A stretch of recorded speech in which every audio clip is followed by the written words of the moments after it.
चलो भाई देखी जा भाई लोग गांव में हम आगल बनी ट्यूशन मास्टर की हैं अपन भतीजा के एडमिशन करावे के बाटे तनी बढ़िया से पढ़ाई ठीक बनू।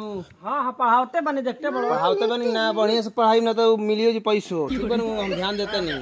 ठीक बा बड़ी बढ़िया बाटे। अरे ही तब बढ़िया से बैठ ना। अरे ही तो बैठा था नो बैठ पढ़ आही दादा मट साहेब। हाँ प्रणाम मट साहेब। खुश रह बोलो बैगन कहने के हमरो भतीजा के एडमिशन करावे करला ट्यूशन में के पढ़ावे खातिर करा दी। रुको जरा पढ़ाई में बढ़िया से। अरे पढ़ाई में बढ़िया से कराई ना रुआ। अभी ही लइका रउरा के का कहत हितावा हितावा कहत का कहत गाड़ी देते तोबा आ दादा दो दिन पहले ही हमारा के गाड़ी देत न 2 दिन पहले अपना बाबू के गाड़ी देत रहल। बाबू के हां बड़ी कष्ट पढ़ावे ना। अरे ज्यादा जाय दी हमार भतीजा गाड़ी ना देबे लटे त ना देबे तो सीख न जाई। सीख जाई। हां पढ़े सीख जाई। अच्छा पढ़े सीख जाई। हां ठीक है बा तब लेके आई। ठीक फीस जाई अभी लइका बता जौन बुझाई तौन देब। देखो भाई लइका से दूरे रखम बड़ी खतरनाक लागत है। ना